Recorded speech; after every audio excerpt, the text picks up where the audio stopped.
जो लोग कुछ करना चाहते हैं, कुछ समझना चाहते हैं अपने आप में और इस दुनिया में कुछ बदलाव, कुछ डिफरेंस क्रिएट करना चाहते हैं, उनके लिए इस ब्रह्मांड में, इस पूरी यूनिवर्स में देखने, उस पर गौर करने, उसको समझने, अपने आप में और इस दुनिया में चेंज लाने के लिए बहुत कुछ है। नेचर हमें सिखाती है और हमें समझाती है, why eagle is the king of all bird kingdom. You need to become an eagle. बनना है तो बाज की तरह बनो। लेकिन ऐसा क्यों है? नेचर ये क्यों चाहती है कि हम ईगल की क्वालिटीज़ की तरफ फोकस करें और उसको एडॉप्ट करें? दोस्तों, बाज की एक लाइफ का स्पैन 70 ईयर्स का होता है, लेकिन टर्निंग पॉइंट बाज की ज़िंदगी में ये है कि बाज जब 40 साल का हो जाता है तो एट द एज ऑफ 40 उसकी बीक यानी उसकी चोंच बेंड हो जाती है, जिसकी वजह से वो शिकार करने से बॉन्ड हो जाता है।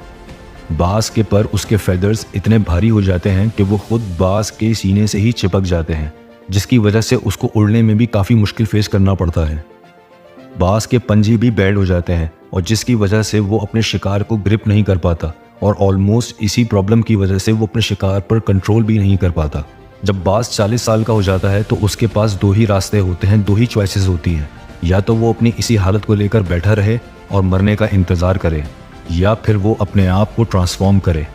ईगल कभी क्विट नहीं करता।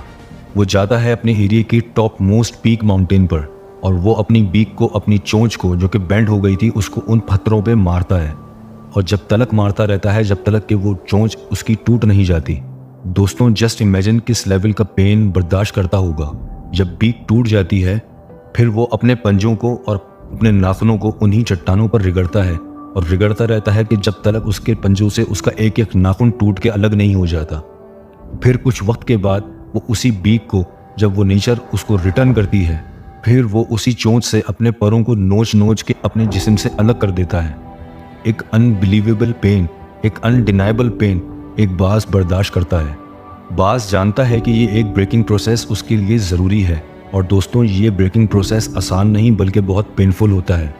और हाँ, बाज अपनी लाइफ के 40 साल पूरे करने के बाद इस ब्रेकिंग प्रोसेस से गुजरता है और उसको फेस करता है। और हर बाज अपनी लाइफ के 40 साल पूरे होने के बाद इसी ब्रेकिंग प्रोसेस से, इसी पेनफुल प्रोसेस से गुजर कर फिक्स 6 महीने के बाद, इस पेनफुल प्रोसेस को फेस करने के बाद, उससे गुजर कर वो एक नया पावरफुल ईगल बनकर ट्रांसफॉर्म होकर उभरता है और अपनी ज़िंदगी के मज़ीद 30 साल अपने लाइफ स्पैन को पूरा करता है।